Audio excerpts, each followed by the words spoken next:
साथियों नमस्कार, मैं हूं नीरज पटेल और आप देख रहे हैं नेशनल जनमत। मैं कुलपति बनवाता हूं। 8 विश्वविद्यालयों में मेरे द्वारा ही कुलपति बनवाए गए हैं। मुझे ऊपर तक पैसा देना पड़ता है। मेरे संबंध अधिकारियों व माफियाओं से हैं। कहीं भी जाओगे कोई मदद नहीं मिलेगी। मैं तुम्हारी कंपनी को किसी भी विश्वविद्यालय में काम करने नहीं दूंगा। यह कहना था उत्तर प्रदेश की उच्च शिक्षा व्यवस्था पर 13 साल से कुंडली मार करके बैठे कुलपति विनय पाठक का।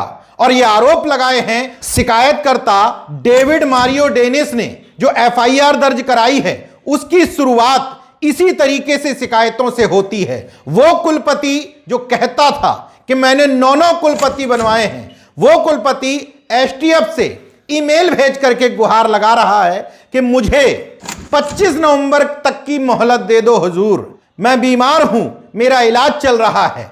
एसटीएफ ने पूछा कहां इलाज चल रहा है, किस अस्पताल में चल रहा है, इस समय कौन सा नंबर इस्तेमाल कर रहे हो और आपकी देखरेख कौन कर रहा है। अभी तक विनय पाठक ये जवाब नहीं दे पाए हैं, मगर विनय पाठक से ज्यादा जवाबदेही बनती है राजभवन उत्तर प्रदेश की, यानी कि कुलाधिपति और राज्यपाल महोदया आनंदीबेन पटेल की। इस पूरे मामले पर न सिर्फ अभी तक खामोश हैं, बल्कि विनय पाठक के खिलाफ एसटीएफ कार्रवाई कर रहा है। हाईकोर्ट ने भी गिरफ्तारी से बचने की याचिका खारिज करते हुए कहा कि प्रथम दृष्टया आप आरोपी नजर आ रहे हैं, ईडी भी जांच कर रही है। इसके बावजूद कुलाधिपति महोदया खामोश हैं और उनकी खामोशी इसलिए महत्वपूर्ण हो जाती है क्योंकि एफआईआर की शुरुआती लाइनों में ही लिखा हुआ है कि मैंने उत्तर प्रदेश में 8 कुलपति बनवाए हैं। जिस मामले की राजभवन या कुलाधिपति महोदया को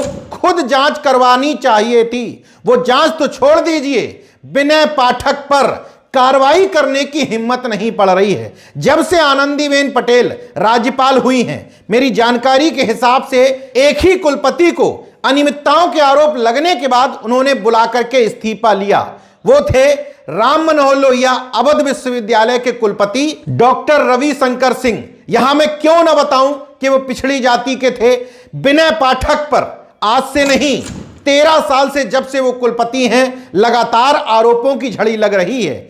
और ये कुलपति नहीं, इससे पहले के कुलपति राम नाईक लगातार उनको किसी ना किसी अन्य विश्वविद्यालय का चार्ज भी देते रहे और ये बर्दाश्त मौजूदा कुलपति के राज में जारी रहा। जब उनको कानपुर विश्वविद्यालय का कुलपति बनाया गया था, उस समय एकेटीयू का अतिरिक्त चार्ज दिया गया था। कानपुर विश्वविद्यालय में लगातार आरोप लगते रहे। दूसरी तरफ उनको आगरा विश्वविद्यालय का अतिरिक्त चार्ज दे दिया गया। अब ऐसे समय में जब विनय पाठक पर गिरफ्तारी की तलवार लटक रही है, उस समय भी राजभवन खामोश है। तो क्यों ना माना जाए कि विनय पाठक जो बात कहते हैं उसके पीछे कुछ ना कुछ दम और सच्चाई है कि मैं ऊपर तक पैसा पहुंचाता हूं। और ये ऊपर बैठे हुए कौन लोग हैं, इस पूरी कार्रवाई से जाहिर हो रहा है। एसटीएफ का मतलब योगी आदित्यनाथ सरकार की पुलिस, मतलब योगी आदित्यनाथ की सरकार तो शिकंजा कस रही है। लेकिन इस मामले में प्रथम दृष्टया जो समझ में आ रहा है कि राजभवन से ही ढिलाई बरती जा रही है। उसके पीछे वजह क्या है महामहिम? करोड़ों रुपए की कमीशन खोरी का आरोप डेविड मारियो डेनिस ने तो अभी लगाया है, लेकिन कौन सा आरोप है जो विनय पाठक पर नहीं लगा है?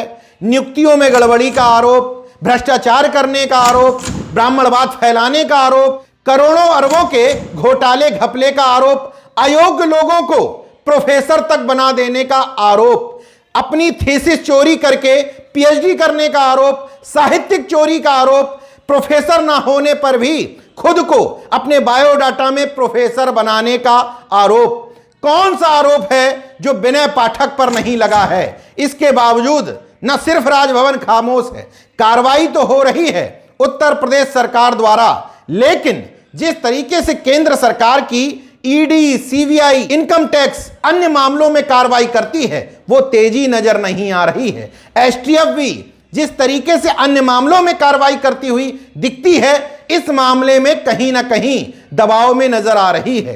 फिर भी इस मामले में शिक्षकों की जुबान पर है राजभवन। विभिन्न विश्वविद्यालयों के शिक्षक संघ यही सवाल पूछ रहे हैं। छोटे से मामले में कुलपति रविशंकर सिंह को बुला करके इस्तीफा लेने वाली कुलाधिपति इस पूरे मामले पर खामोश क्यों हैं, जबकि 6 पूर्व विधायक उनको पत्र भी लिख चुके हैं। अब यूपी एसटीएफ इंतजार कर रही है कि उसके सवालों का विनय पाठक द्वारा क्या जवाब दिया जाता है। एसटीएफ के एक अधिकारी बताते हैं कि विनय पाठक चाहते हैं कि हाई कोर्ट के निर्णय को सुप्रीम कोर्ट में चुनौती दी जाए और शायद गिरफ्तारी पर लटक रही तलवार सुप्रीम कोर्ट से उनको रिलीफ मिल जाए, इसलिए 25 नवंबर तक का समय मांगा गया है। अब इस पूरे घटनाक्रम पर क्या होता है यह देखने की बात होगी। बहरहाल विनय पाठक ने न सिर्फ उत्तर प्रदेश की शिक्षा व्यवस्था, राजभवन, पुलिसिया सिस्टम, कानून व्यवस्था, केंद्र सरकार सब पर सवाल खड़े कर दिए हैं।